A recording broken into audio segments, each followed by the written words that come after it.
Hello and welcome to the Spiraling Higher podcast, hosted by me, Sam, mindset and manifestation coach. And me, Gina, your biz and mindset coach. We're here to support you on your spiritual journey by bringing you intimate and raw conversations about healing, manifestation, consciousness, and spirituality. We hope this podcast makes you feel less alone as you become aware of your patterns and limiting beliefs to up-level your life, manifest like a boss, and together, spiral higher.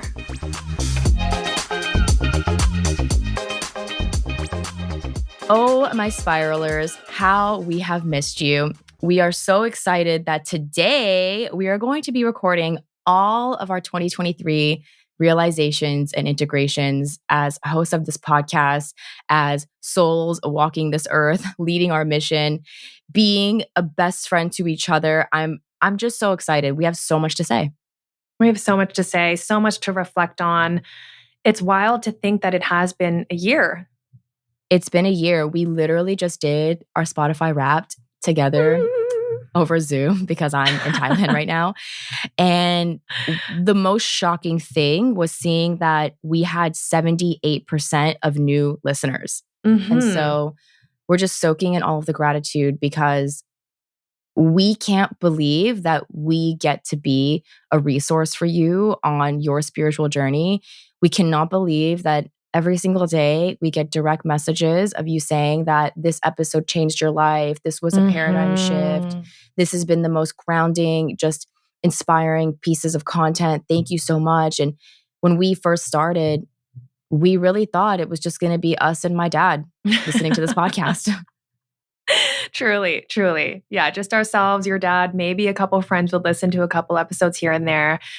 But I think that's really what the best part is. There was no expectations other than let's be ourselves and have fun and create some memories and just share our truth. And we ultimately wanted to create resources for ourselves to go back and listen to as well, which we have. You've definitely sent me some of our episodes before. And it really is, I mean, we always say that it feels surreal, but normal at the same time. And I think just really what can encapsulate is just so much gratitude for each and every one of you for being here, for listening in, for sharing with us about your journey. I've been getting into some pretty deep conversations with our spiralers in DMs, just from everybody sharing that we were in their top 5 or top podcast ever. Oh my gosh, we were a top podcast for almost 5,000 human beings. 5,000 human beings were like, I want to listen to this one the most. And so if that is you, oh my God, we love you so much. And it's so incredible knowing how many people are actually on our frequency. You know what I mean? Not that it's a competition like, oh, get on my frequency or get off or something like that. But you can only be listening and integrating this content if you are sharing the same frequency. And so it just feels so good to know that there are people out there who understand what we're talking about, who are moving through the same things that we are moving through, and are honestly raising their consciousness, because I feel like that is what we are all here to do on the planet so that we can create a more harmonious world. We can choose consciously how we choose to interact in this rapidly changing environment. And how can we do that without consciousness and community? And we feel, wow, just floored, honored to be hosts of this platform and this community, because it has really pushed us to, and push sounds aggressive, but it's really pushed us to let go of so much fear. And that I truly believe is the hallmark of a rise in consciousness, is that you do things with love instead of doing them from fear. And so I'm so proud of the community that we've been able to surround ourselves with. And so the best part has been seeing and hearing from people who have overcome some fears, or switched from living in scarcity and lack and doubt, and leading themselves through their own work, and obviously listening to our podcast, to a space where they're leading with, like you said, love and inspiration, and just seeing people go from a life that they didn't feel like was theirs to a life that's fully them. And I think that's been really beautiful to witness in people. And honestly, our community pops off. I don't know. It's amazing. Some of the responses people are leaving, they'll like write full on essays to support each other. And even that community, wanted to have a space for all the spiralers to get together, and even just witnessing the relationships and the support that shows up there is so beautiful. Incredible. It's amazing how many people messaged us about us actually canceling the November community call. Because we host these free community calls every month, and they're literally my favorite thing ever. And Gina and I could not figure out like a weekend day where the time zones would work out. So we were like, okay, it's fine. We'll just post the replay from last month. We'll cancel November. No one will notice. Actually, a lot of people noticed. They were like, what's happening? When's the November call? How do I make sure I'm added to the group? And I was like, I'm so sorry. We have to actually cancel it. But I just realized we can schedule a December call if you're up for it, because I'll be back. I'll be back on the 15th in EST. So we can schedule we'll have something. To have a look-see. Yeah, we'll have to have a look. I think we might be away, but I don't know what the last Sunday is. But yes, it'll either be December or it'll be January at the very latest. But we promise to be back. And I mean, those calls have been such a great little unexpected bonus for us, because truly, this part is obviously amazing, getting to talk to you, getting to talk to the guests. But I think the best part for both of us is getting to talk to other people about the things that we're talking 100%. About. It's the best part. That's actually why we started this, because although, yes, we wanted to create resources and memories for ourselves, which is a beautiful thing, we ultimately wanted to open up the dialogue with other people who were healing, right? It was never about just me and you, because, I mean, frankly, we were already having these conversations off camera. Yeah. So, and they were super healing, which is why we thought, I wonder if other people would benefit from this. And just to see the response has been the most gratifying and humbling thing. I mean, Ram Dass said, we really are just walking each other home. And that's how I feel. I don't feel that I am more equipped to be on this journey than anyone else. I'm just a regular human being who happens to be able to articulate the things that she moves through. But to see so many people mirrored in my reality saying, I'm going through this too, this helped me too. It's just, that's the greatest gift. It will never have anything to do with what I get, but just what other people are receiving from it.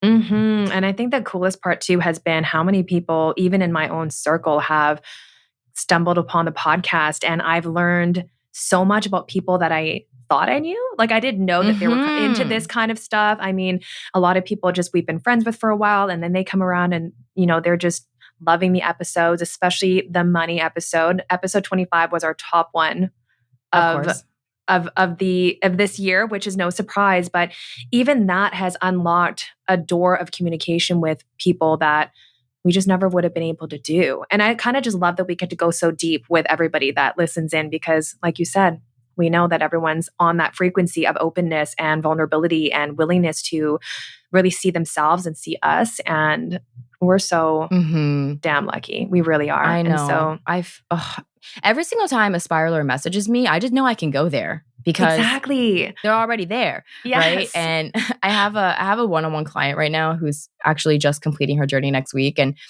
it's so funny. She was like, Sam, your job description is wrong. You're actually, you actually support people through dramatic spiritual awakenings. And I was like, that's true, but that's not as sexy to market. Yeah. But it was so funny because she was saying like, you catfish me, but lovingly, obviously, because she's gotten so much more than what she expected. Yeah. But she was actually asking me like, how do I know that I can talk about this with other people? Because I've realized that if I just like tell everyone what I've realized, that everyone's just going to think I'm crazy. And I said, yeah, that's true. You need to be careful about who you go spewing off all of this self-realized knowledge to. But trust me, you will attract your community, because the energy just doesn't lie. And you know what she sent to me yesterday? She said, oh my gosh, my vibe is starting to attract my tribe. I literally just met someone who is extremely like-minded, who talks about all of these things. And I can't believe it. But I realized I had to wait until now, because I wouldn't have understood what she was talking about before. And I was like, exactly. Like, you have to be on the same frequency, just like that radio station being tuned, to be able to actually hear each other. And so something that Gina and I have realized this year, I'll just go ahead and share my first lesson, which is something that I think I knew intellectually, obviously, but I really understand on a somatic level. Like, nothing can really shake this sense of knowing, but it's that perception is projection, right? Like, how someone is perceiving you has everything to do with how they are perceiving themselves and what their internal world looks like. And so if someone is let's say they're saying negative things about you, right? That actually really has nothing to do with you, right? It will always be a projection of their own insecurities, whatever they haven't looked at within themselves. And also the same too, when they see you positively, that's them seeing positivity in themselves and you are simply mirroring and reflecting that. And so I don't even really take people's perceptions too heavily. Even if they're really positive, like we're talking about with the podcast, I don't want that to come in too deeply and inflate my ego either, right? The only perception that matters so deeply to my core is mine. What do I think about me? What do I think about me and Gina creating this podcast? What are my intentions for this? And that doesn't mean I don't care about other people. It's just that I understand that other people's opinions, they're just opinions. And they're also laced and based on what their experience and their past and their interpretation of things. And one of the things we talked about heavily throughout the season was about the manual and how everybody has a different manual. And that was huge for me because you can really see how easily one sentence can be distorted. One word can be distorted. Even saying I'm thankful could be distorted. Truly it can. It's like, what, are you being sarcastic? You're being sarcastic? Totally. Thankful for what? Like, exactly. And I think it was so enlightening for me this year because I think it really catalyzed me to start seeing like what is my manual and prioritizing my own manual and my interpretation of things and letting other people have theirs. And that's okay. Letting multiple realities exist is huge. And allowing more than one truth to exist is massive because for as long as you need everything outside of you to bend to your truth, I mean, you're just fighting with life. You're fighting with the isness of everything. You're fighting with what actually life loves to be, which is different. I feel like life loves dynamic nature, right? Everything is moving. There's so much variety. That's why we all look so different. It's why we sound so different. And so to think that everyone needs to see the world the way that I do is pretty big expenditure of energy. But also what it allows me to root into is the appreciation for my worldview and how it's constantly changing, right? I don't think anyone else needs to have it. I can actually just enjoy what I'm seeing. And I love playing around with what I'm seeing. And that's really the work of manifestation, right? It's like, how can you change your beliefs to change the way you see yourself or your situation in order to actually alchemize and change that in your physical reality? That's so powerful. I love that. And so I love when I'm able to attract people into my community who can share similar views or people whose views are open and willing to being changed. But if people are not open and willing to having their views changed, then don't fight the bull. It's a waste of time. Yeah, you're kind of missing. You're missing it. You're missing life. You're missing what it's all about. Yeah. Oh my gosh. That reminds me. I have to tell you a little bit about this conversation I had yesterday with this incredible woman and her partner. But one of the things she said to me was, if you allow something to stop the forward momentum of your life, you need to get really curious about that. Which obviously I know. That's the inner work. That's shadow work. That's being triggered. But it's so interesting the way she put it because she was just like, your time is limited. So anytime something stops you from moving in the flow, from moving with momentum, takes your time, you need to look at that. Like, why is that disturbing you? How can you let that go? And for some reason, this perspective just really reminded me that there's really nothing that should allow me to stop my momentum and my mission and my purpose. And by the way, she was a beautiful mirror for all the things that I've always wanted to manifest. She's literally a yoga teacher who owns the Healthy Conscious restaurant next door and the residences in the back. And her husband host Salsa Fridays and like community gatherings. And they host these conspiracy talks where they encourage people to speak openly but respectfully about things that people consider conspiratorial. And they have this whole code of conduct about, watch your ego, manage the manner with which you deliver things, respect other people's views, allow two things to be true at once. All of these things that I've come to know. And I just thought, oh my God, you guys are living a life reflective of what I value and care about. And I don't know, I just hadn't seen people living so consciously and beautifully in a while. And, they left the quote unquote modern world, the first world, to build this life over here. And one of the things that she said to me after yoga class was, and it was actually a private class, which was so divine, like no one else showed up. It was It was literally just me. So we got to talk for cool. 3 hours.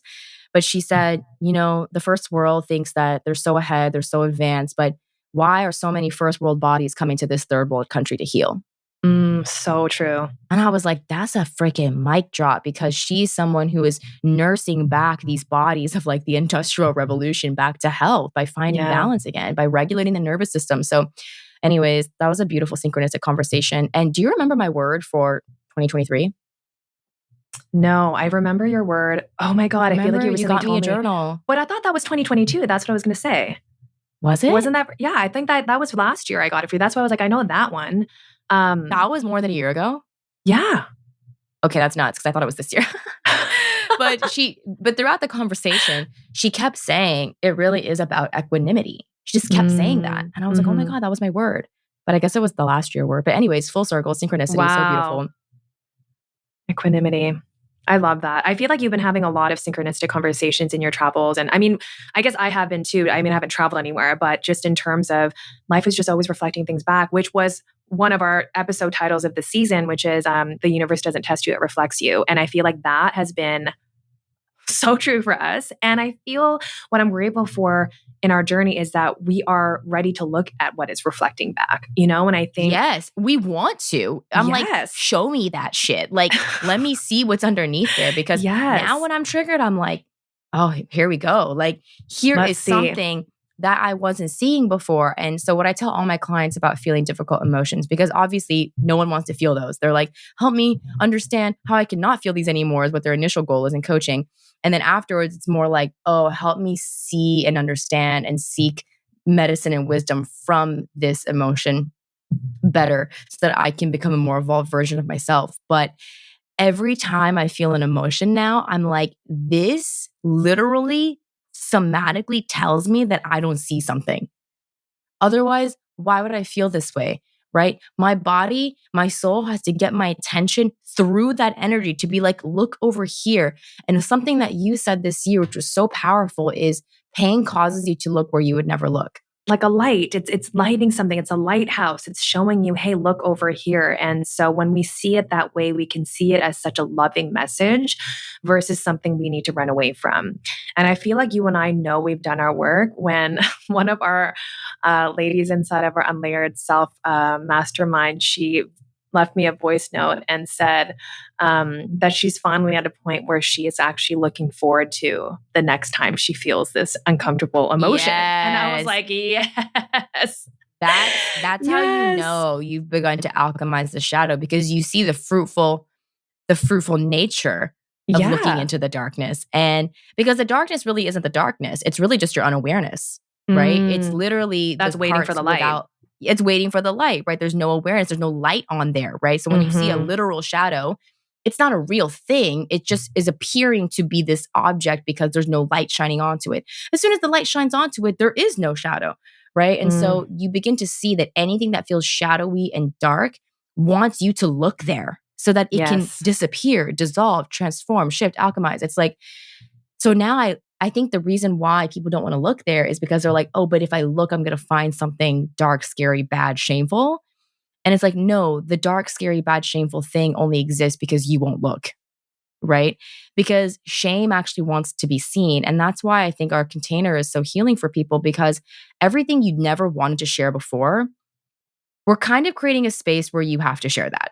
Like, it's not going to be forceful, obviously, but the container is literally the soft, just fertile soil and mattress bed of feathers for you to fall into every time you feel so negative, and every time you have fallen into a cycle of judgment. That's where you show up. And so it's no surprise to me that every single person we've been working with over the past 3 months has just literally moved through so much and released so much, because they've been willing to actually look at it and share and let it be seen by other people. Because once you're courageous enough to do that, you realize this thing has no power over you. Because you're like, I'm okay with it. And guess what? Even other people are okay with it, right? Because they show up with the thing that they think is so bad, so terrible, the thing that they've been judging themselves for maybe even years. And we're like, okay. That's okay.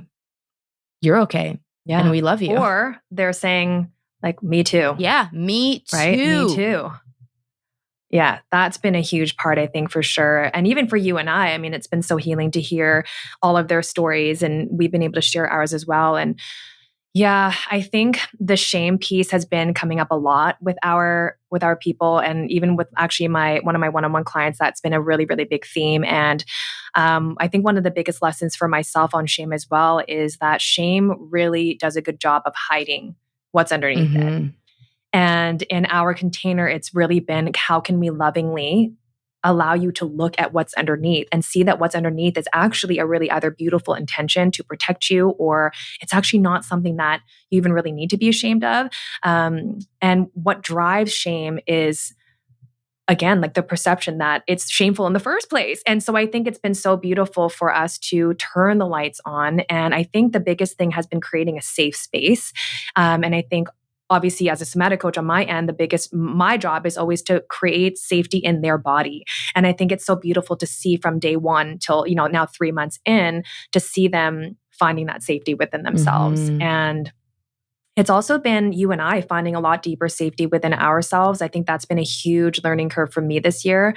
I mean, I went through all of our episodes, and I just couldn't believe how many episodes we recorded this season. I actually didn't realize that like Lorianne was in this season, and there were just so many powerful episodes. But I know we talked to a few therapists, and one of the and Lorianne as well, who is like a nervous system specialist. I think that was a really common theme, was just how do we soothe our bodies? Because Mm-hmm. of course we know now that your story, your narrative, the thoughts in your mind follow the state of your body. And so when we are in a chaotic state, or we're upset, or we're sad, we get to check in with our bodies and think, what is going on in there that is informing the mind to be afraid or see this as a threat? And so that's been for sure one of my spiraling through lessons this year, has been, how can I keep on going back to my body and keep on including my body in the conversation? And that's been a complete game changer, because I can't stay in my story when I change my state. No, it doesn't even make sense anymore. It's kind of like, I saw this hilarious meme that was like, typed a really long text when I was angry, and then 4 minutes later was like, shit, I shouldn't have done that. Totally. Because you can just see it so clearly. I mean, even think about, just if you're listening, just past text message conversations you've had with anyone when you were angry. Just go back and read them now. Yeah. You're going to be like, what? Like, why was I saying this? It makes no sense. But your story only makes sense, and whatever, alibi you have for your defense, it's all just being created by that defensive, like, fight or flight energy. And none of that's even necessary when you're not in that state anymore. And so, yeah, a really big theme this year for anyone who's maybe just tuning in now or looking for a refresher was definitely nervous system regulation. Because I don't think people realize that you live in your body, right? Which sounds so obvious, but most people are living in their heads, kind of floating above their body, not realizing that this body has actual immediate needs constantly.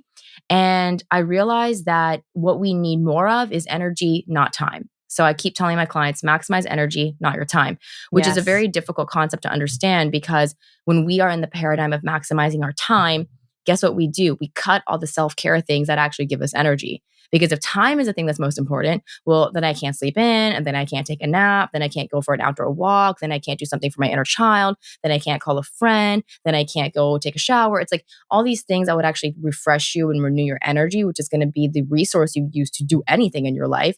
You deplete all of it because you're like, oh, I need to create the experience that I have more time.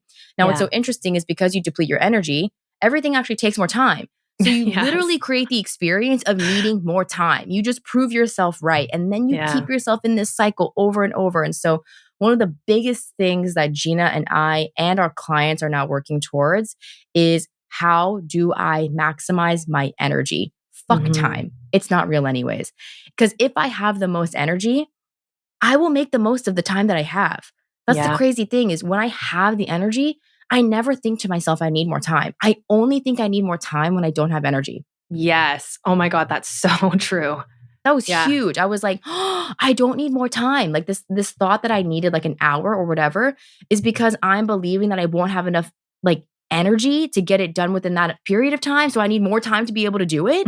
And it's like, but if you have energy, you can do the thing that was taking you 3 hours, like 30 minutes. You don't. So now I prioritize how much time I put into me, which used to go against all of the beliefs in my in my old paradigm, which said, oh, me time happens after I've done everything. I mean, that's I just most people. Yeah. And then I just kept creating the cycle of never having enough me time to do anything, which then, of course, leads to burnout. And so I think it was episode 41 where we talked about detoxing from the hustle, which I think was also huge for the community because everyone was like, oh my God, like this is me. Like I thought anxiety and rushing and being this like fast, like crazy overachiever was my personality. But actually, I was just dysregulated AF. Like that was not me. And it's really hard to break up with that nervous system state because you feel like you're losing you. You're like, it's an addiction. It's an addiction chemically, but also mentally to the identity that you've attached yourself to. And so, yeah, I had to really soften into maybe that's not who I am. And that was pretty difficult for me because, I mean, I'm obviously an Asian woman and many of our listeners are too. But even if you're not, so many people identify with being the one who does it all. Like I remember, and you too, Gina, I feel like that was what people always said to us. It's like, how do you do it? Like you're doing it all and you're doing it amazing. And that was like what I attached myself to, doing it all. So the idea of not doing a lot or maybe even doing nothing, that was definitely an ego death that happened this summer. And I needed it to become more of who I truly am. Yeah, that was a big ego death for me too. My healing of adrenaline addiction was a big one, a big, big, big one. And healing from the hustle and really uncovering why is that even there was a big one because I completely thought that that was part of my personality. I really, really did. I thought that that's just how I am. And it's so wild because I almost can't remember what life was like when I was in that state. You know, it's almost... It was crazy. Kind of fun. Just not sustainable at all. Oh, I remember, but I can't fathom that being the norm for me now. Maybe is more what I mean, you know, where I'm like, I can't believe that's what I wanted to do. You know, I can't, like now I'm like. Yeah, because now we start going into it and it feels like we're allergic. It's like, ooh, no, I'm not, no. Like nothing is worth the fight or flight. Like nothing. Because it feels so terrible. Yeah, I mean, unless you need it and you actually are running away from something. But yeah, absolutely not. And I think it's just about prioritizing the nervous system and our peace. And I think that has been a big theme, even in our work for you and I, you know, our scheduling, when we record these podcasts, it's all in support of our energy, of our nervous system, and of what feels good to us. And I think that has been a constant reminder for us because there are some times where we just kind of want to go faster, faster, faster. And thank goodness we've both done this work because one of us will say, hey, wait.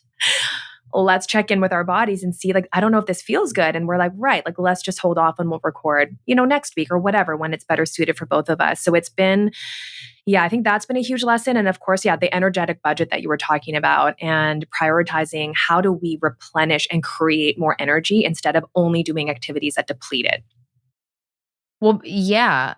I mean, seeing everything in terms of energy instead of time, like I said earlier, changes everything because I think you and I realize like you can't do anything. You can't show up for the podcast. You can't show up for your family. You can't do the things that you enjoy and love. You just can't do them without energy. And so, the energetic debt was huge. Yeah. And I think you can do them and maybe you can enjoy them, but like the level of enjoyment, even it's almost like it feels like you're tasting food, but you had like, I don't know, like a muted taste bud. And then you get to like actually taste with your full taste buds. And you're like, wait, this is what it was supposed to taste like. That's what life feels like. Kind of like, oh, like doing my business is supposed to feel loving, not like I want to die every day. It's literally like eating McDonald's in the car while you're driving versus like actually eating and savoring your food and enjoying the experience. Because if it was just about getting food down the fastest, then you would just get fast food every single time and eat it while you were driving. But that's not what food is necessarily always for. Like we also like to create the dining experience where it's like the ambiance and the conversations. And that's how I feel about business. If business was food, like I wouldn't want to be going to a fast food restaurant. Like, you know what I mean? And I think that for us, it's truly sunk in 2023 for sure. If it wasn't already last year, that success is feeling good, not doing good. And 100%. the biggest realization for me is doing good is not necessarily synonymous with feeling good. Absolutely Because not. that was what we had to learn is like, oh, I'm doing really good. That was like 2021. Like, oh, I'm doing really good, but I'm not feeling really good.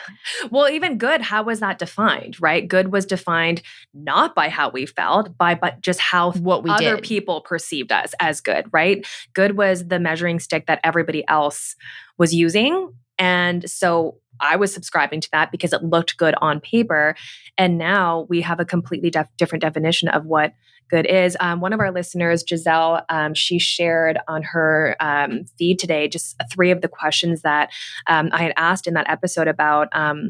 Was it the abundance workshop? Maybe it must have been that, because I was talking about redefining success. And the three questions I ask myself are: do I love who I'm being? Do I love who I'm doing it? Or do I love what I'm doing? And do I love who I'm doing it with? And that's the definition of success now. And even actually, one of our coaching clients was talking about like posting on social media. And she was talking about kind of a pattern she was noticing about how she was like, whatever, only 2 people are going to like it anyway. And I said, though, that's the whole thing, though. You have to throw out that scorecard and decide what is your scorecard for posting. Is it going to be, did I have fun doing this? Do I feel really excited to share this? She likes to post about DIY stuff. So like, did you like making it? It's like, that should be what's driving whether or not you post, not of course how many likes you're going to get, but that is just how we're so conditioned, especially on social media. But I just love seeing everybody redefining what they're using to gauge their joy and their happiness and what feels good for them. And it truly just goes back to literally what feels good in their bodies. But I think you can't really know what feels good in your body until you first learn how to listen to your body. And I think that's another big thing for you and I this year was we learned how to hear our bodies and be in very clear communication, like having hunger signals, sleep and rest signals. Yeah, that's been huge. Well, that's the crazy thing about humans is that we can get a signal from our body and literally ignore it. Yep. Right? Animals can't do that. Right? I mean, if they get the signal that they have to use the bathroom, they don't hold it. If they get the signal that they need to go to sleep, they don't walk around trying to keep their eyes open for another 5 hours. Like, they don't do that because they are literally in tune and at one with the body, right? They don't have a mind that they can kind of escape to. So I find it really interesting that humans are, very sick, I would say in general. I think we're the sickest we've ever been because of this, because we can literally get a painful signal from the body. Most of us are actually kind of half dissociated during the workday anyway, so we don't feel it. And even if we do feel it, we ignore it. It's like, I remember feeling just that, that grainy feeling behind your eyeballs when you're just like really tired. I would just drink coffee. It's fine. I would literally just drink coffee and put on like an EDM playlist. I was insane. I was insane. That's what I would do. I was doing that this year. I was doing that literally in January, because in January, I was actually starting off the year strong with functional freeze. Remember that? And I was completely frozen. And I remember that was my body saying, stop, please. Let me literally heal, recoup, do the divine thing that I'm designed to do. That's another thing, trusting the body to heal, because I don't heal cuts. I don't put back together broken bones. Something else divine inside of me does that. But I wasn't listening to that. I thought that I had to heal myself, which actually reflects back a lot of the teachings in Kim Duramo's episode about self-healing chronic pain, which was a huge shift for me. But earlier this year, I was in that state and I kept trying to do things to take me out of the state, which were putting me deeper into the state. Yes.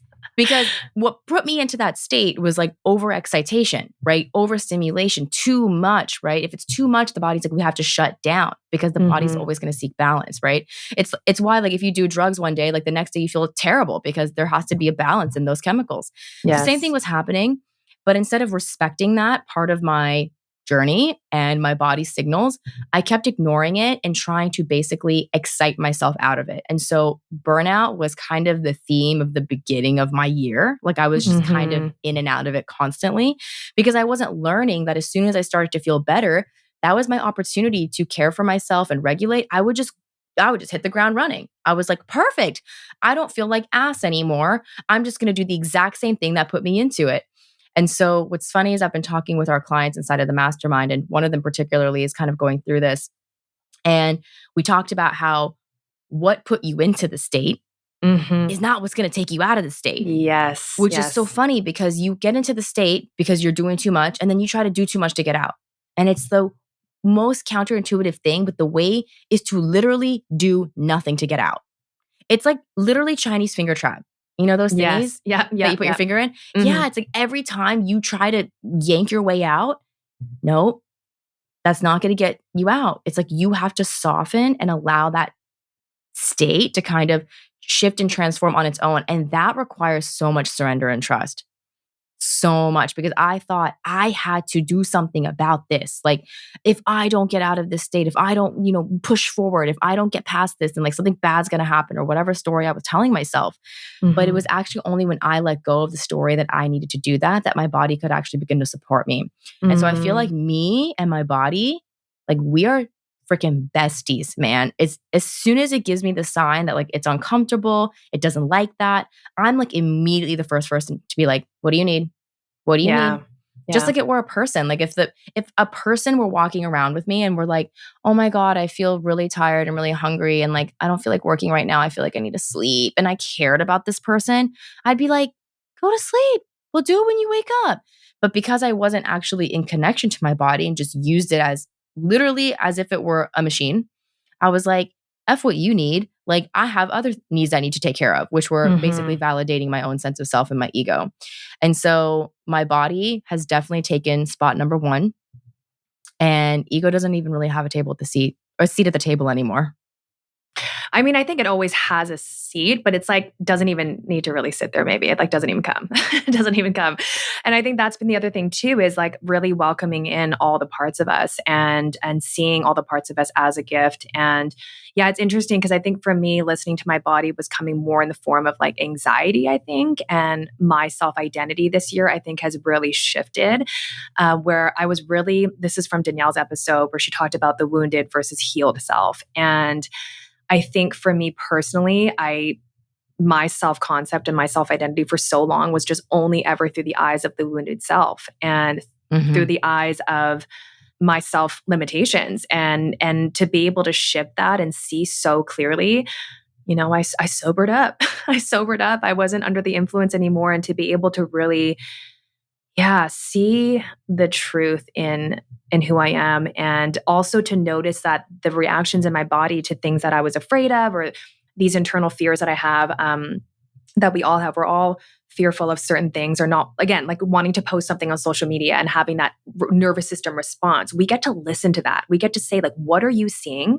What are you perceiving here? And I think that's what I was able to do with myself, is to understand where my fears really stem from, why my self-identity was so wounded, and to see what my nervous system and my body's response was to that. And then to be able to come back to the body, soothe my body, give myself what I really ultimately needed, which in my case was support, just literal support, so much love, so much compassion. And once again, lifting that veil of shame off of it to really see what was underneath. And that really set me free a lot, because now when I have a nervous system response to something that maybe I'm afraid to do, I'm not making that mean. Like I heard that from my body, but I made that mean something completely different. Whereas now I hear that and I'm like, oh, you just think that this is a threat. It's not. And I'm able to then communicate back to my body. I think that's the other thing too, is one thing to listen to your body and hear it, is another thing to have the translation be like a direct translation, not translated through fear. This is really interesting because we're actually talking about two sides of the same coin, because there are some times where your body gives you a signal and you need to listen and to respond to that. Like it's telling you need to do this. But then there's other times where your body's telling you something and it's actually the opposite of what you need to do. Like yes. That's really interesting, because you're not going to have the same response or interpretation of your body signals. What Gina's talking about is basically feeling anxiety and the body believing that there's a threat where there isn't. Yes. So if you actually listen to that in the way that I was talking about with the physical like cues, it wouldn't really be the same, because then you would just never do anything, which is what a lot of people do. They feel anxiety and they're like, this means I'm not supposed to do it, so I'm not going to do it. That's not what that means. And if you want to listen to more about that, I think, what is it, episode 36? What if the fear never went away? Never goes away. I think so. What if the fear never went away? Yeah. That's a really good one. And also another lesson from this year is that every single time I tried to do anything greater than the level that I'm at, I'm going to feel that. Not because I'm not supposed to do it, not because I'm incapable or unworthy or stupid, but just because my brain's like, this looks really unfamiliar. Haven't seen anything like that. Don't have a neural pathway for that yet. And I have just learned to fall so deeply in love with the unknown because I just honestly love not knowing what's going to happen. My favorite part about me too. my trip has actually been the stuff that's been unplanned, where we just kind of like wander into a place and we're like, didn't expect to go here, or like we take a different road and we were like, wow, this is a really nice drive. It's like everything that I love so much, I could have never had an expectation around. Right. Because every time I have an expectation, I limit my experience every single time. I don't allow for magic to happen. I don't allow for mystery. And those are the things that really make me feel so in awe and a sense of wonder at life. And so I don't want to control anything anymore. I'm okay with not knowing because I think the best things happen when there's not a full knowing. 100%. I feel like I have really come to love the gray area. I love the unknown. I love the uncertainty because you're right. That is where all the best things have happened. I didn't know you were going to come into my life. I had no idea I was going to meet my husband before I randomly met him on a street. I didn't know what my daughter was going to be like or when she would come into the world. Because even in the pregnancy, the whole time you're just wondering, what is this human going to be like? What is this person going to be like? And even when they're babies, you still don't know. Like they're just little blobs. And to see her unfold into the person that she's becoming, like that has been such a gift. I wouldn't want to know what she was going to be like before, then that's such a beautiful part of life, is that there are so many surprises. And I think that's something that we really teach a lot to our clients too, is to fall in love with that gray area, because I think we really villainize that. And so much of our suffering and pain comes from trying to control, not ever being in the gray area. And then again, we miss it. We miss the part where, the universe is trying to show us what it has for us. And I love surrendering to the mystery. That was a really big theme of our retreat. And actually, Haley Hoffman's episode was also really big on, those upper limits and why something that can feel really scary is just because you haven't done it before. I feel like that was a huge lesson for me. And you've reflected that to me many times of, it's so hard for us to sometimes shift that self-identity just because we haven't given ourselves that many opportunities to see ourselves in that light, and the only way to get there is to just start literally doing it. That was a big one for me.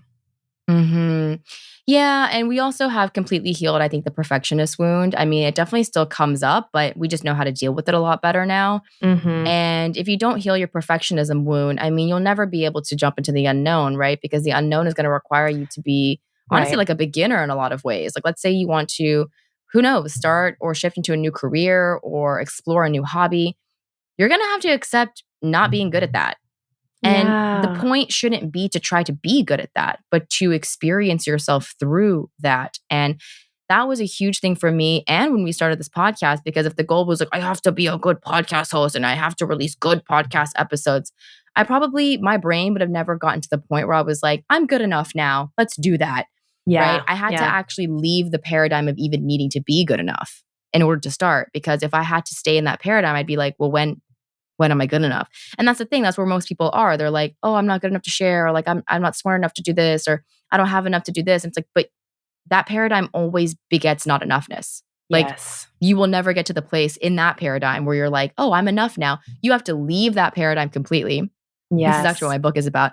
You have to leave that paradigm completely to get to the place where you're like, oh, I just want to experience this and try. Because only in that paradigm can you allow yourself to completely fall flat on your face, or to not like it, or to not like yourself while you're doing it. I don't know. But you're not going to allow yourself to do that if the goal is to be fucking perfect at everything.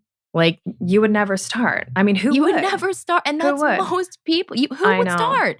Yeah. And that's the thing. I noticed myself holding myself back for so many things for so many years. And it was because I just wanted to be good at everything right away, which is actually so ridiculous when you think about it. Like, your ego wants to be good at everything right away. Like, that's ridiculous. We love the stories of how actually hard it is for people to become good at the things that they've become good at. Like, we want to hear that people actually had to work at things and try multiple times, trial and error. And so it's weird. We want to experience no lessons, no challenges, no obstacles. And so I've really fallen in love with that, because I have seen how contrast and obstacles have just brought me to my greatest self. like so far, and it's going to keep going because I'm taking the lessons from those experiences. But if I reject those experiences, how can I grow? Absolutely. I can't. Yeah. I mean, contrast or these hard moments are really what shape us, right? They're always, I feel like they're almost like, you know, in bowling, there's like the bumpers that like you can bowl on and then the ball doesn't go into the gutter or whatever. I feel like that's what contrast is it's just always guiding us that we bump against it and it's kind of showing us, oh, you're going too far off this way. And it's always just guiding us back. And I think one of the things that I've really embodied this year is falling in love with being a newbie and being new at something. And I think my daughter has been such a great teacher for that because, you know, she's doing a lot of new things all the time. This year specifically, she was really getting into swimming and she was, went from being terrified to, I mean, of course they're not good when they start. But again, what are you going to expect? And same thing for her. She's like, I don't know how to do it. And I said, that's why you're here. Like you wouldn't be here if you knew how to swim. Like everyone's here to learn how to swim. I love that. And she was so scared to go into the deep end, like would not go in the deep end at all. She was crying. She was so anxious. And, you know, of course, we're not going to like shove her in there, but we just kept on trying to find ways to help her to find safety. And now she's literally jumping off of diving boards that I have to like close my eyes when she jumps because I'm just like, oh my God, it's so high. But that too, like seeing the progression of her not even being able to jump off the ledge of the pool to then going to like the low diving board, then the higher one. And it just was such a perfect journey. Yes, it was such a perfect analogy for me to see myself. And I'm like, oh, like anything I do that's new is going to be like that. I'm going to be scared to jump in. And then once I do, I'll feel a little bit safe in that part of the pool. Then I'll feel ready to jump off the higher diving board. And I loved watching her progression. I loved seeing how she overcame the little bit of fear and then overcame the little bit of fear. And just to see her face every time I did that was so beautiful to see. And I really made sure that she noticed. I said, look at what you did. You took something that you were afraid of. You did it. And what did it lead to? It led to expansion and joy and excitement and fun, new skills. Now she just swims around like a little fish. And I think what I'm just trying to really emphasize to her is that when we do things that we're afraid of, it can also lead to goodness, because I think the tendency is to get so afraid of something because we think it's going to lead to something bad. Mm-hmm. Oh, right. Like reframing and rewiring that like fear actually equals good. Like yes. things that are scary lead to good things, not things that are scary lead to bad results. Yes. 100%. Because I think that was a big lesson for me last year, which was actually that as soon as you start feeling fear, you know you're going the right way. Whereas like most times we feel it and we're like, oh no, I'm going the wrong way. Yes. It's like, no, that's the right way. That's the way towards expansion because you're only feeling that because you're moving into a new level at your new edge. So 100%. Reflecting back, the mantra that kind of encapsulates leaving the paradigm of trying to be good enough to do something and then actually trying to enjoy yourself through it instead. And that was experiment over expectation. Ooh, that was a good one. That was a good one because every time we approach anything that we do, whether it be in the sphere of work or whether it be hobby-wise on a personal level, if I take the energy of this is an experiment, I don't need it to go a certain way for me to actually enjoy it. I can actually enjoy it instead of using it as a means to an end. And so having an expectation on whether it's a hobby or your business just immediately shrinks your energy. It's a terrible thing to do to yourself or to your business or to your job or whatever. To have an expectation is to put pressure, is to create tension. And tension does not feel good in the body and it doesn't feel good in the mind. And so anything that I can do without tension, I realized creates best results. So it's so ironic that I am creating tension to create best results when actually the presence of tension is keeping me from quote unquote good results, whatever those may be.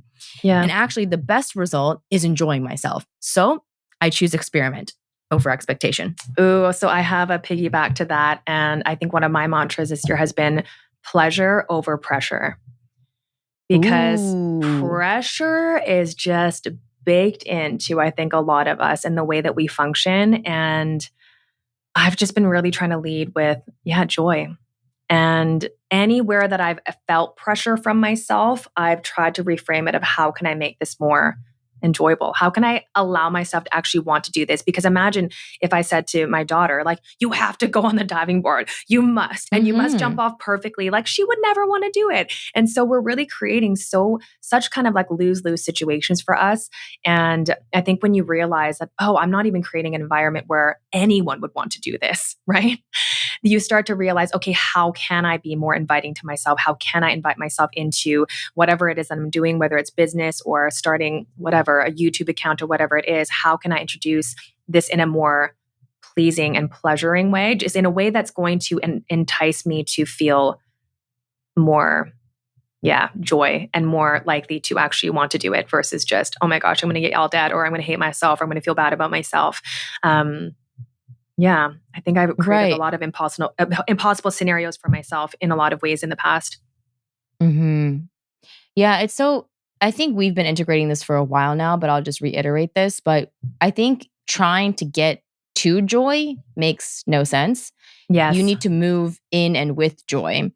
And so that's what the experimentation or pleasure over pressure mantras allow us to do, is to drop into the state that we think that we're going to get from the creation of results, and allow the process of creating results to be the joyful part, which essentially is the translation of journey is the best part, because it never was about the destination. It never was about the outcomes.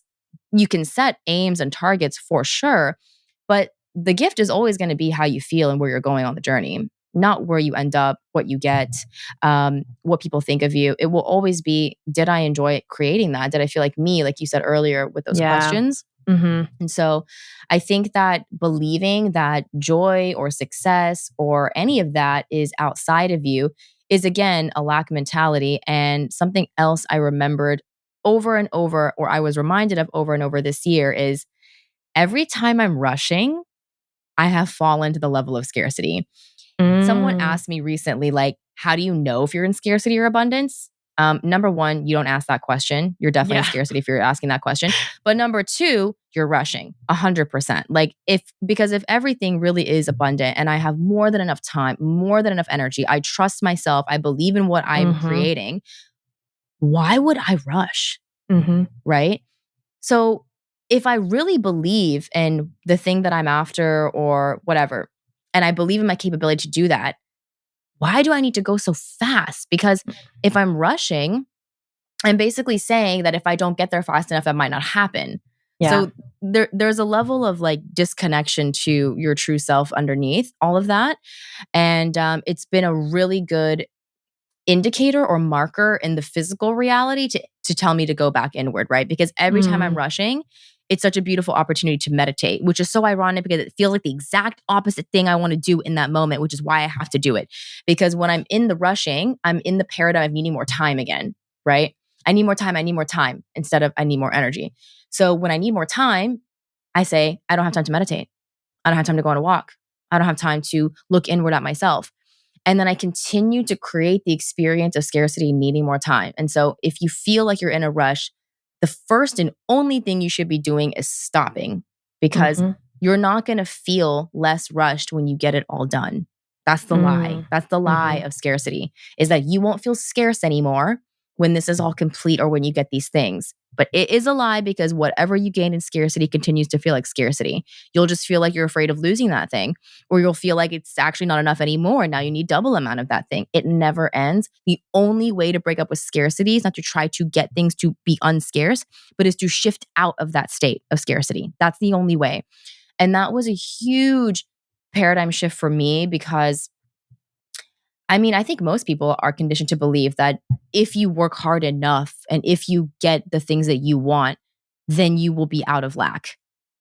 And lack and abundance exist independently of what you have. Yes. Like, I don't think people realize that, because I've seen millionaires who are in lack who say, oh my God, I can't believe I'm not going to be able to make my boat payment this month. Like, it's an actual problem. They're in lack. Their perception is telling them that they don't have enough.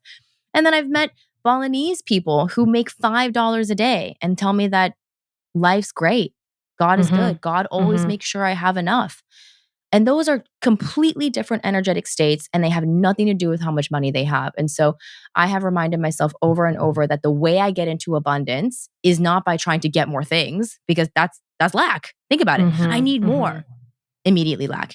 abundance will always be accessed through the appreciation and presence in the now, what you already have. And so you have to come back to the now. So that's going to look like the meditation, the going inward, the walks that you take on your own. It's like, those are all the things you need to do. And it's so ironic that when you're in scarcity, you do the opposite of all of that.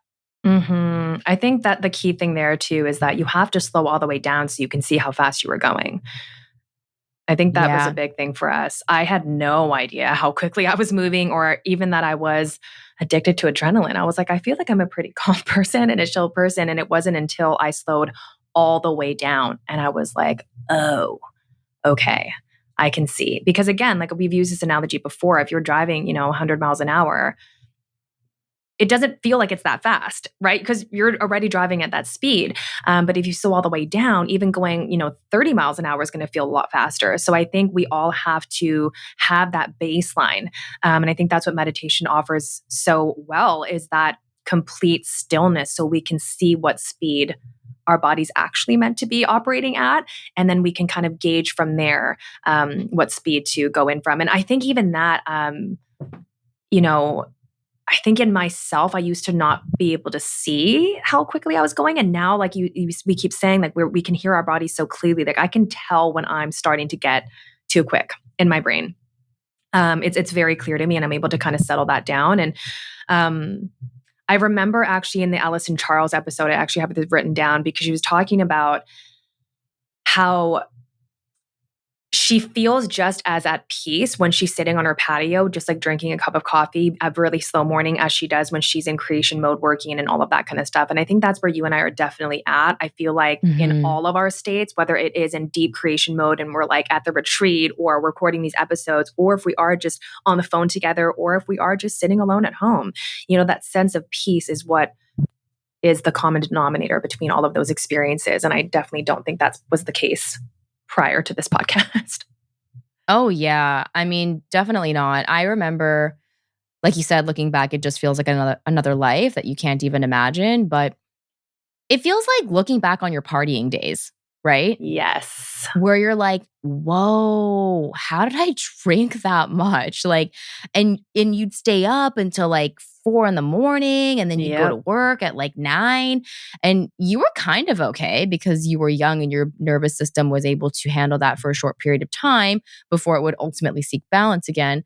But it's like looking back on that, and if I had not begun to prioritize different things, like maybe there would have been a part of me that would have like missed that, right? Like, oh man, like I wish I could stay out late and party and drink all night like I used to, but there's like no part of me that wishes that. Yes, it's the same way with wanting to go back to that scarcity, that hustling, that like anxious, just fast energy. Like no part of me wants to go back to that. But something I will normalize for everyone is that you will have to come face to face with all of the negative perceptions or projections you have around being boring or sad. Yeah. Because every single person who comes out of that state is basically terrified of being boring and or sad. I've heard it from so many people. It's like, those are the two words that come up, and those were the words that came up for me. Like, I just felt like I was so boring and so sad. And like, literally my therapist was like, what's so bad about that? And I'm like, fucking terrible being boring and sad. Right. You're Aries. And so you don't want boring or sad. Yeah. I mean, I think everyone loves the idea of being like, life of the party. Right. One who cracks jokes, just quick to be witty and funny and fast and has the most energy. First one to get there, last one to leave. Right. And that was something I really identified with. And when I had to like kind of face the opposite, because if I'm really everything, that I can't be just that, it'd have to be its opposite as well. Right. And that was the shadow work, is like getting really intimate with like boring, sad energy. And so what's interesting is I started listening to boring, sad music, like Lana Del Rey. I think you know about this. Yes, yeah. But actually learning to love it, like love it. So whenever I am feeling sad now, I'll just turn on something like that. But I can see such a beauty in it, whereas before it was just something I rejected. Like imagine if I only listened to EDM music and someone turns on Lana Del Rey, I'd think, what the heck is this? It's so boring. Yeah, right? Where's the beat? But that's because I'm only comparing it from the state that I've just been in. Exactly. Once I learned to actually like sink and like seep into that state and kind of like allow that energy to be with me, right? Instead of rejecting it, I can see all the the glory in it. It's the same thing with the rain. So I've actually been under this really nice like covered patio here, and there've been some monsoon rainstorms.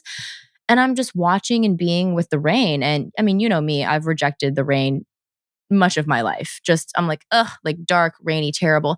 But I've learned to even see like how beautiful it is and just how what a different energy it is. And now I'm just learning to appreciate all different manifestations of life, not just happy and energetic and like purposeful or whatever, but also like bored and sad and weird. Like I want to experience that too, or at least my soul does. And so yeah, you'll definitely come face to face with that if you want to heal your addiction to adrenaline and speed and moving through anxiety and fear. Yeah, you'll slow all the way down and you'll feel bored and you'll Well, feel you'll come face sad. to face with why you're going fast in the first place, right? Because you're Yeah. running from something. And so Which for is you, actually sad. it is very sad. It's sad because you realize you like hated yourself.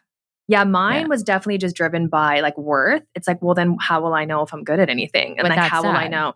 Yeah, but I definitely resonated with the sad, but not so much the boring part as much. I think it was more because I feel like in a lot of ways I like being boring and staying at home. You and doing weren't nothing. bored, but you were concerned.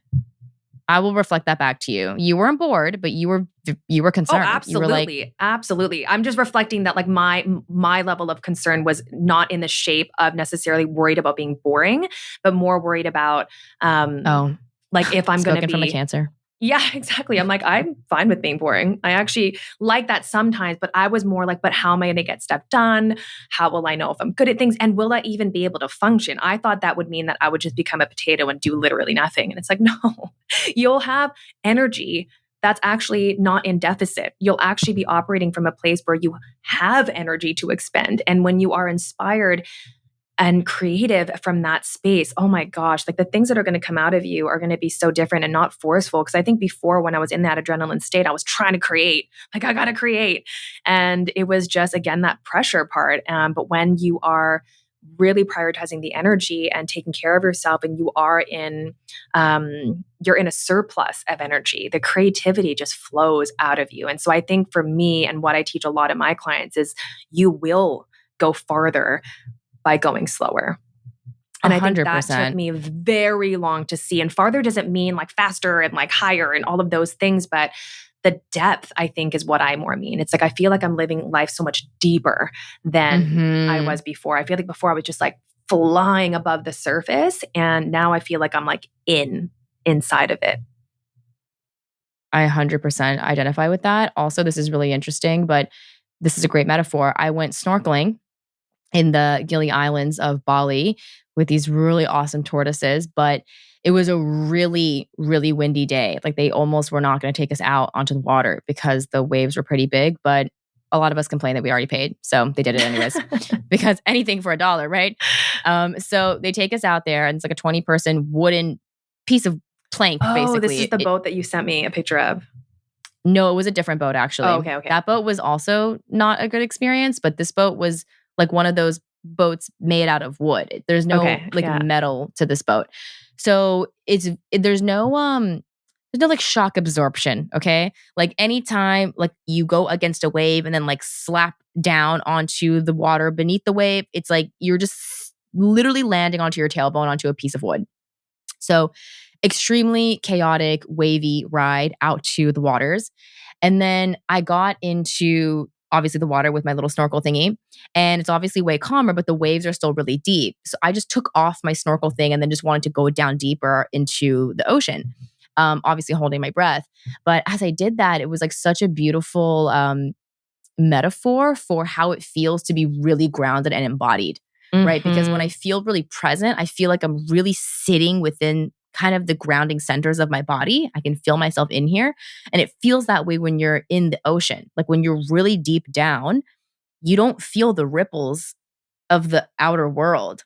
Like you just don't feel them. But then as I go up to the surface and eventually raise my head, I'm like drinking seawater. I'm like, like I feel the waves like overcoming me. I'm just literally being swept by this energy. I have no grounding. Like I'm literally just at mercy of the weather.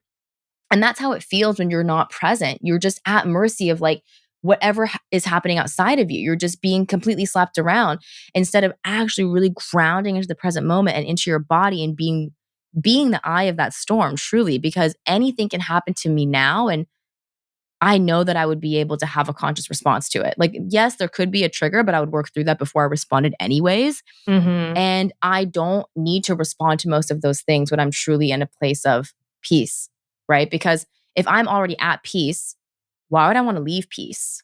You know what I mean? Like there's no reason to go out there and resolve that and fix that.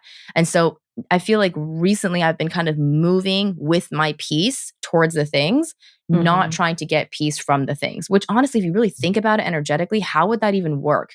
Like, how would you get to peace by leaving peace? Yeah. Do you know what I mean? Yeah. I feel like you're literally leaving the place you want to come back to. So that's of course, always what it is. You're never there. Yeah, you're never there.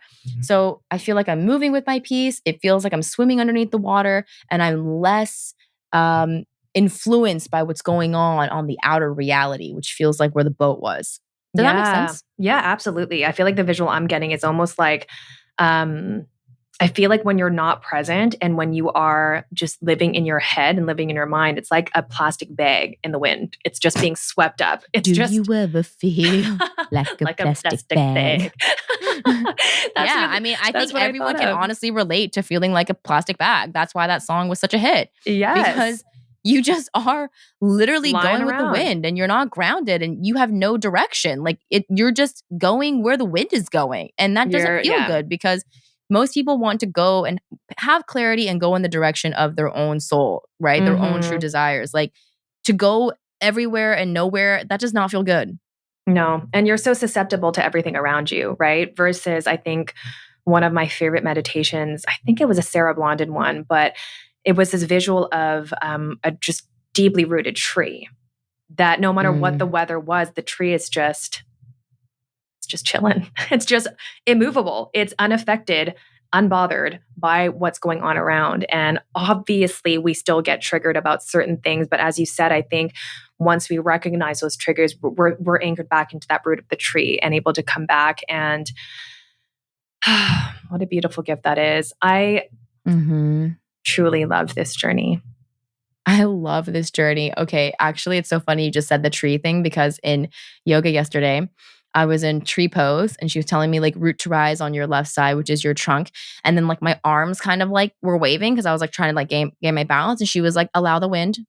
And she was literally just talking about like the imbalance. And she's like, just literally root into that left side and just allow the wind. Because I was like, like whatever, like freaking out, trying to get my balance. But it's like, just allow it. And then I kind of just found my balance again. And I was like, oh, so what happens when you really ground into one side? Like there's just so many obvious metaphors through yoga, which I feel like is a mirror for how we move through life. But anyways, okay, other lesson. I actually wrote stuff down for this episode. Isn't that amazing?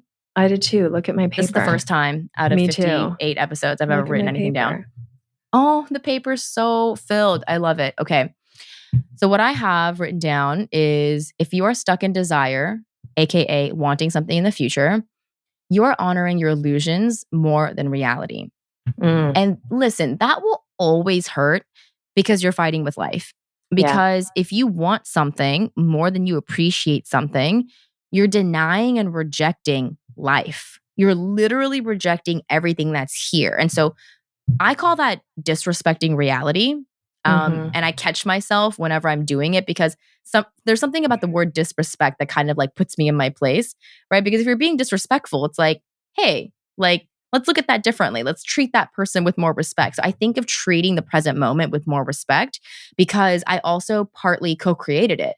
And so even if it's something I don't like or something that I want to change, there is still gratitude and acceptance to be there for that moment, that moment deserves because it already exists. And so if it exists, it deserves to, and it then deserves my respect too. So I've learned to respect the present moment kind of at all costs.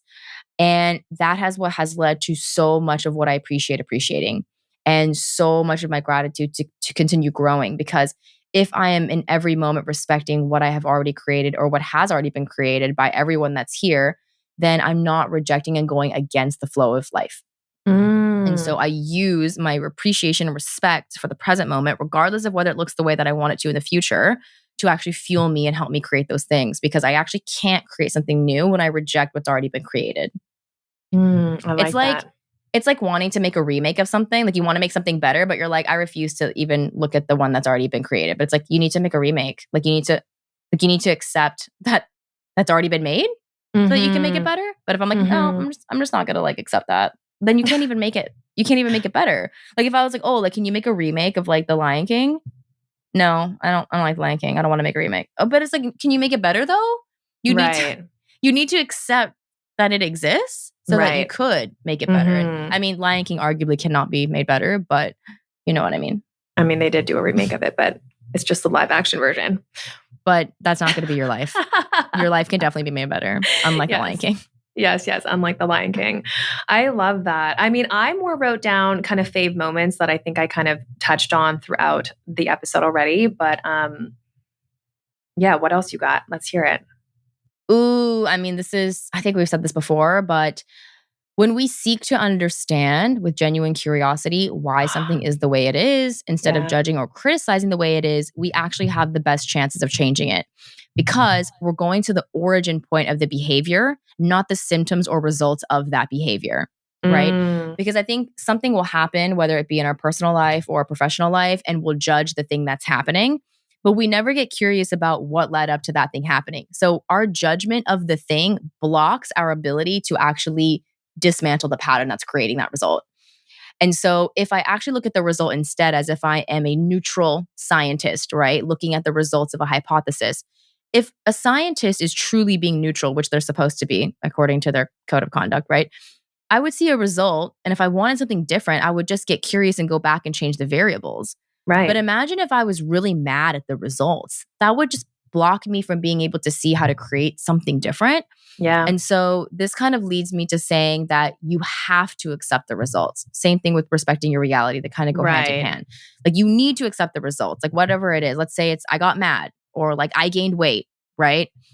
Okay, that is how it is. But what makes me snap? Like what leads to me getting angry, or like what makes me want to overeat? Like, why do I not want to go to like, is it lack of sleep? Is it lack of nutrition? Like, what unconscious beliefs are here? You can't do that part if you're constantly in judgment of the result. And so I see people kind of stuck at that outer level, right? Of like, oh, I really don't like this thing happening. And they're just rejecting it and not accepting themselves in it. But the only way to actually changing it is by being like, okay, like that is literally, it already is. That is true.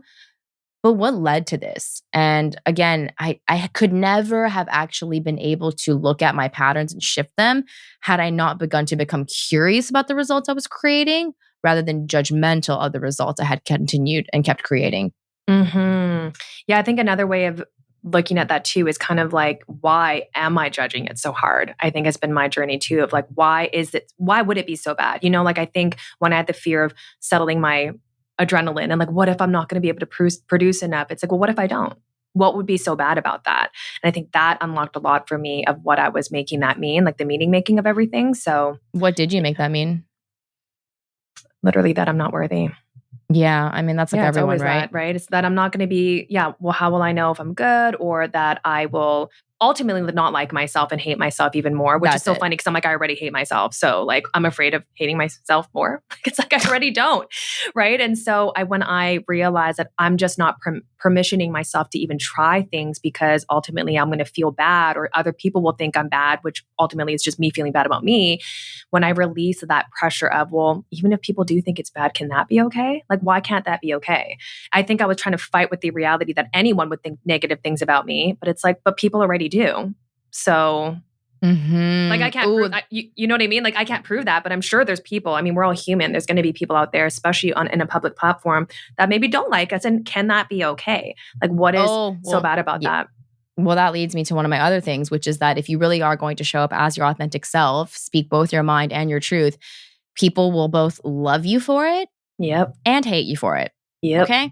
That's the price that comes with the territory. So what's crazy is that if you don't actually heal people pleasing, you can't even be who you really are. Because 100%. being who you really are will polarize people ultimately. Like there's literally no way around it. A lot of people hated Jesus. People hated Buddha. Like, people literally hated people who spread the message of love. So you just got to remember that, because no matter what your intentions are, no matter how loving you are and how compassionately show up in the world, there are not everyone is at that state of consciousness. And so they will distort your message, and that will have nothing to do with you. But at least you will get to have the beautiful gift of being able to be your true self in this world, because I truly think that is the only path worth walking. What are you doing here if you are not showing up as who you are meant to be? Yes. And that's the saddest part of being unawakened, I think, on my own journey. Like, when I look back, I can feel appreciation for everything that happened and how it led me to here. But I still do feel sad for the part of me that like didn't know who I was and who was still trying to be someone else for other people or for whatever, like the conditioned ideals inside of my mind. It breaks my heart. And to think of so many people who are still trying to make sure that everyone likes them and that everyone approves of them, I'm like, you're never going to win that game. It's a losing game. It's a losing game. It's a losing game. So, and I mean, that's the thing too, is that if you're waiting for everyone to like you, and if you think people pleasing is going to get there, like, it's not. Like, people don't even like you when you're people pleasing, right? Exactly. Which is why you're constantly chasing, because you can never make everybody happy. So, including yourself, especially yourself when you're not being yourself. You know what's also really crazy? When you really like yourself, when you really love yourself, you actually can find something to appreciate in every single person. Because like, absolutely, you're not able to project the self-hate onto like other people and say that, oh, I hate that. Like, because if you really love everything about yourself, even the ways that you show up when you're not happy or not productive, like maybe your ugly sides, right? You can learn to appreciate that in other people. And so there would actually be no reason to hate anyone. And so in reality, if someone hates you, they hate a part of themselves. And that's kind of sad. And so you can just send them love and let them live their life. They will ultimately come back to love at some point too. So yeah, and that's just the journey they're on. Yeah, they're exactly. I want to share just one of my favorite moments, and I kind of forgot we did this, but I went back and I was just kind of scrubbing through different episodes, and I think it was episode 30, how we navigate through tough conversations. We shared the story of how we met. I forgot we did that. And but that was a good combo. That was a really life-changing one for a lot of people, because they were able to see, I mean, everything's going to happen through taking radical responsibility for yourself. Like, change is not going to happen through getting angry at somebody else. Yeah. Obviously. I don't know how long it's going to take people to realize that, but change is going to happen through conscious self-reflection first of how you continue to create these situations. Yeah. And that's a really painful thing to do initially if you've never done that before. Like, if you've always blamed things outside of you, taking radical responsibility is going to feel really awkward. Is going to feel almost like you're pointing the finger. Yeah. It's going to feel unfair. Yeah. But what I realized is that it wasn't actually unfair at all. It was just my belief that I needed someone else to change before I could change. Like, I need you to say this, or I need you to see it this way before I can be happy. And realizing, wait, no, I just need to see that situation differently for me to be happy. And then showing up with that energy, which actually is what allows the energy dynamic between us, which may be one of conflict, let's just say, allows that to shift. Yeah. Because for as long as I'm trying to fight to be the victim of the story, the one who's right, the one who needs to be proven, that energy is going to continue to activate that energy in someone else. And so the only way to actually shift the dynamic between two people, if it's, let's say, a negative dynamic, is to first shift me. Yeah. Yeah. Because also what you say is going to be peppered with the energy that you're in, the state that you're in. And so if I tell you, hey, this is how I felt, and I'm pissed off, that's going to come off obviously very different than me in a grounded energy of, hey, seeking to understand, which is what we talked a lot about in that episode. And I think Dr. Kim talked about this a lot, when we're trying to tell our family members, hey, like, the reason why you're in pain is because of your own thoughts about it, saying that with love versus saying that with judgment of you're doing it wrong, completely different delivery. And so that was another highlight that I wrote down of Dr. Kim's episode. That was a huge one for a lot of people too. Yeah. If people can feel your judgment, it's immediately not going to go the right way. Like, just immediately. And so there has to be a willingness to look at the ways that you've distorted what the situation. And you can only do that when you're willing to be wrong. right? And I think that what we've realized through our conscious conversation that have been difficult is like, we were both wrong. It's like, oh, like we both distorted something that you said at the same time. And then you said that, like, the whole thing's a distortion. It can only actually happen, a conflict, if two people are not understanding their intentions. Yeah. And as soon as we clarify what the intentions were and where the miscommunication or lines got crossed, there's no conflict anymore. Like, conflicts can only happen through a lack of information or misunderstanding. Yeah. Yeah. A lack of information or a misunderstanding. It's like, they're not actually real. Like, that's what I realized is conflicts aren't based on reality. Like, there's something being missed. Yeah. And that's why there is an alternative perception. Like, how is one person able to see the situation like this and another person able to see the situation completely differently? Information is being missed. Yeah. Right? Because if both people were to see each other's sides fully, you'd realize there's no need to fight. You'd be like, oh, we want the same things, or like we want similar things. And even if you don't want the same things, you would get to a place where you realize, well, maybe it's okay for both of us to want different things. Right. Yeah. And I don't know, it's just so interesting because our conversations that have been difficult have revealed to us every single time that we just misunderstood something. Like, it was never. It's always that. It's always that. It's it was always never like, that. I have a problem with Gina. I've actually never thought that in my life. But yeah, let's just say that I did think I had a problem with you. I wouldn't have actually had a problem with you. I would have had a problem with the way that I was interpreting something that you said. Yeah, and as it soon was as a we give ourselves mistranslation. the space, I seek to understand what you meant by that. There's no need for me to be angry anymore. And so I have to be willing to let go of my ego, who was identified with that position. Right? Because imagine, I think with you, it's never really happened, but I've never been like convinced that like I'm right and I need you to see it this way. Yeah. Like I always have an air of like, oh, if I'm like angry right now, like there's definitely something I need to clarify. Like I already know that. Right. And so that was kind of the hallmark of the Conscious Conversations episode, which is that your relationships are only going to be as conscious as you are.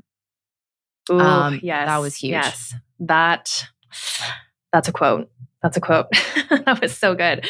Let me see. Ooh, oh my God. The Xavier episode changed me. Dude. The best part for me personally was the shadow career.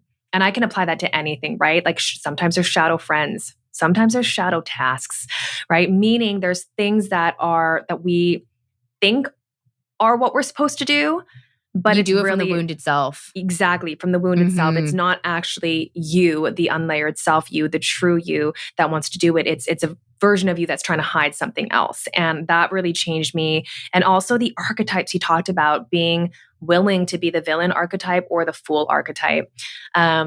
And seeing that as a beautiful thing and just being okay with that. And I think it just boils down to acceptance of whatever state that you're in, whatever perceptions people have of you, and just ultimately coming back to unconditional self-love for you. Because to your point earlier, no matter what we're doing, someone could perceive that as you being bad or being the villain or hurting them, especially when we're moving towards living a life that is authentic to us.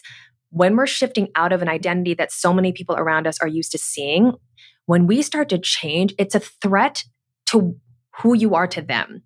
And so people don't want to change that. People don't want to change who you are to them. They can feel really upset by that. They feel like it means that you judge them. There's so many different misconceptions and misunderstandings that can stem from that.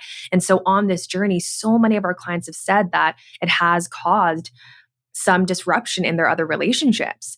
And I mean, I know it did for me for sure, but being okay with that. Being okay that, there's going to be some people that don't agree with me. There's going to be some people that think this is bad. I mean, there's going to be some people that think I'm a bad mom, and that's okay. And also being a fool, again, going back to that newbie energy. Like I'm totally fine with being newbie and falling on my face and making mistakes and looking like an idiot. That's completely fine with me. But before it was not, again, because of what that meant to me and what I made that mean about me.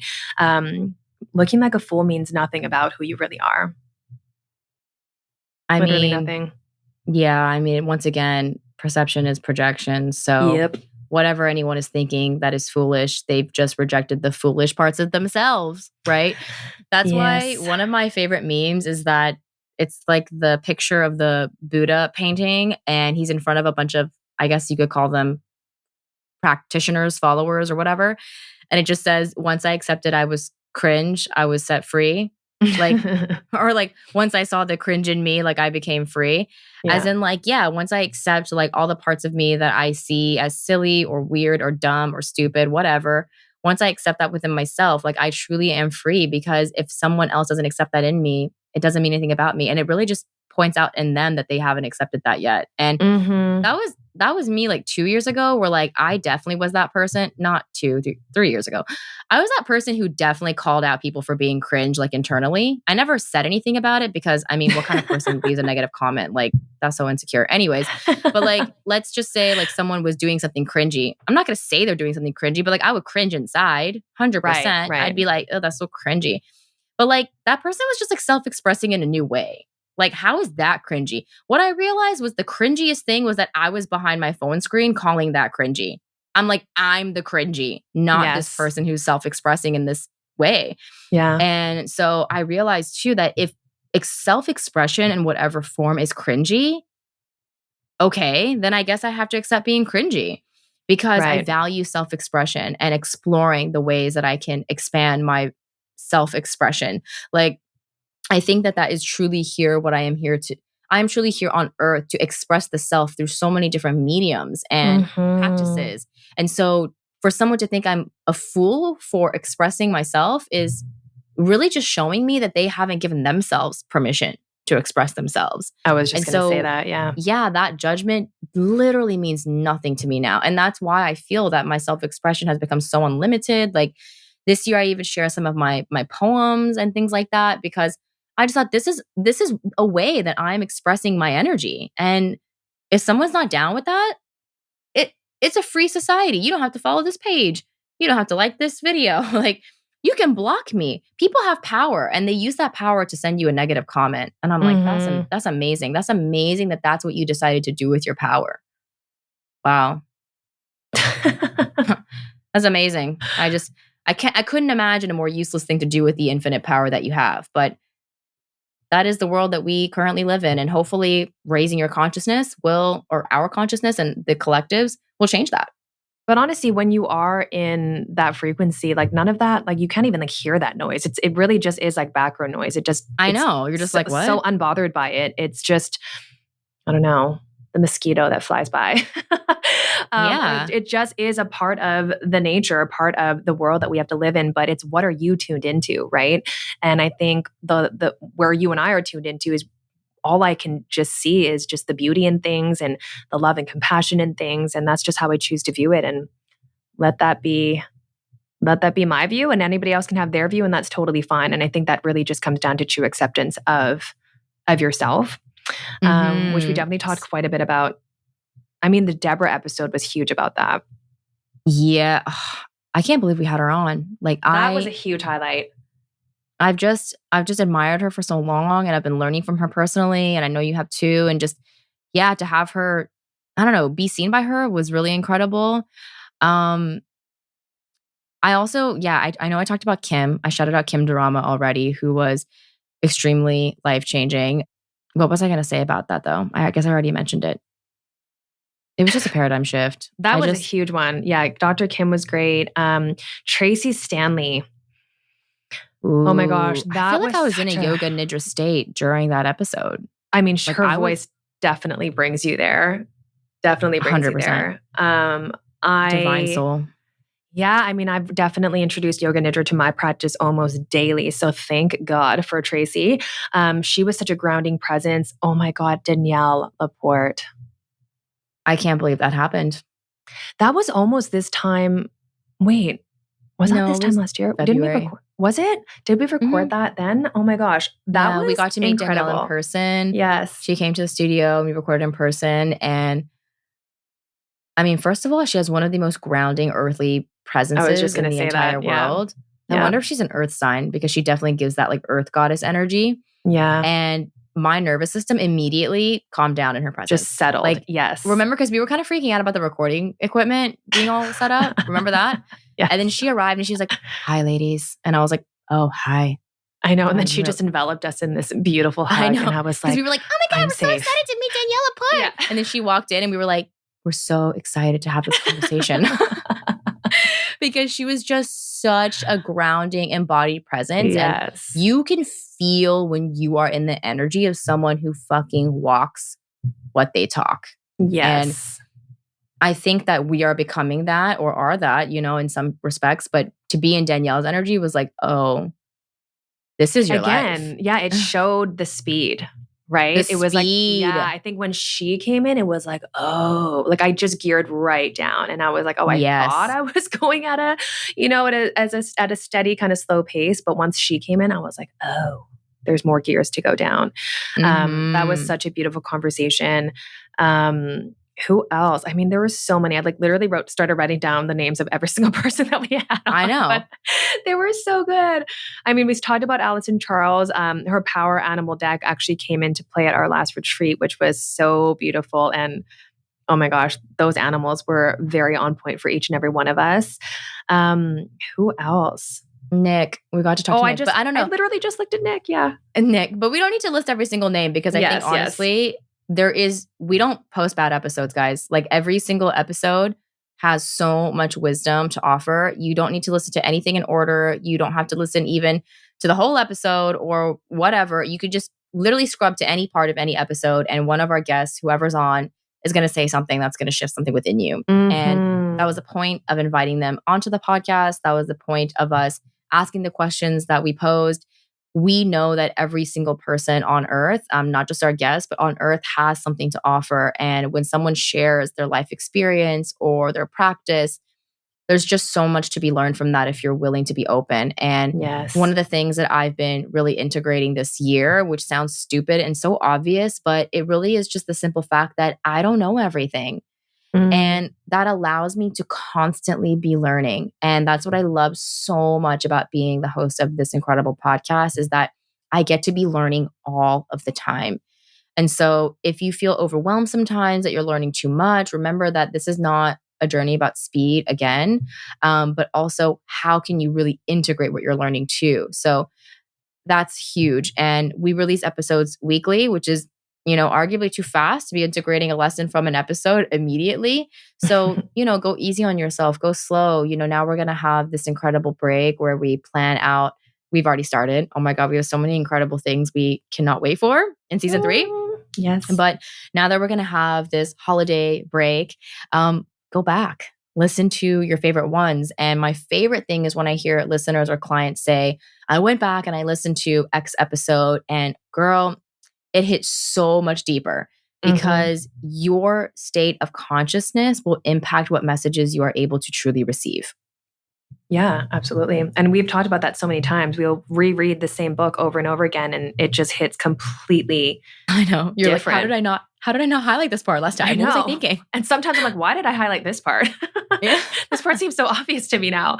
And so, yeah, I mean, I feel the same way. It's wild when we go back to listen. I mean, I'm always kind of surprised at the things that we hear, and because obviously we're in the episode, right? And so when we get to go back and listen, we get to hear it from a completely different state of consciousness. And so, yeah, we hope that your holiday season is slow and at a pace that feels good to your system. I think this is definitely a season that can feel very hectic. And yeah, that actually came up in my one-on-one call today, because I could feel her energy and even the speed that she was talking. And I just named it, and she was like, "Whoa, I didn't realize how fast I was going. I thought I was calm." And so, just kind of to piggyback off what we were talking about earlier, but we were sharing about how, yeah, the season can kind of do that, right? I think everybody is in this very high speed, gotta buy all the presents, gotta do this. There's all these parties, there's all these this. And so our invitation to you is just, how slow can you go? How slow can you go and find a pace that feels good to you? Something that's been resonating with me and so many of my followers recently is that in a culture that is going to encourage you and pressure you into finishing the year strong, I invite you into finishing soft. Soft on a bed of... Because remember, everything is about releasing that tension. And so also too, like all the things that people feel like you have to do during the holidays, you really don't have to. And if they're really so fun, then why are you stressed about them? You know what I mean? Like holiday parties, if those are so fun, then why are they so stressful? Like, can you bring more joy into that? Right? Or maybe like just do a few of them. Cancel the other ones. Remember, more energy over time. It's more important for you to feel good and feel grounded and present so that you can actually enjoy the experiences you're having. Otherwise, you just look back and you're like, I don't even know what happened in the month of December. Yeah. I think this month more than ever, budget your energy. And that's actually why we're taking this break, right? Because we want to be able to have the energy to continue bringing this conscious content in 2024. 2024. Wow. Can you believe it? I mean, I can and I can't. It's going to be a big year for us, but also for me on a personal note. So yeah, it's going to be a big year. Oh, and we actually have our numerology readings coming up too. I have mine. Have you already had yours? No, I haven't had mine yet, but that was an incredible episode this season too. So if you want to know what numeral year you're going into, go back and listen to the episode with Joy. It's called The Joy of Numerology, which is such a great pun. I love that. I know. And calculate what your year is. So I'm going into a 7-year in 2024, and you're going into an 8-year. Yes. So, oh my gosh. If you want to know more about that, go back to listen to that episode. Go back and listen to your favorites and give yourself the opportunity to see how far you have grown, because I truly think one of the greatest measures of growth is how differently you perceive things. And so I love that. Go back, listen, let us know what your favorites are. If you're not already inside of the community, please join us, because it is such an incredible space to be seen and witnessed with people who are like-minded. We will be hosting a December community call, I believe. So we will announce the date inside of the community. The free link to join is in the show notes. And we hope you have an incredible holiday season. We love you so much and cannot wait to see you in 2024. We love you so much. We'll see you on the other side. Bye. Thank you so much for listening to this honest conversation. We hope it brought you peace, clarity, and a little bit further along your spiritual journey. If you loved this episode, it would mean the world to us if you left us a 5-star rating and a review so we can bring you more conscious conversations, spiritual topics, and guests. And we lovingly invite you to join our free Spiraling Higher community by clicking the link in the show notes to continue this healing dialogue and share with us how this episode impacted you. Come on in, introduce yourself, and meet your conscious besties in a safe space for healing conversations between us and other like-minded people on their healing journey. Here's to Spiraling Higher.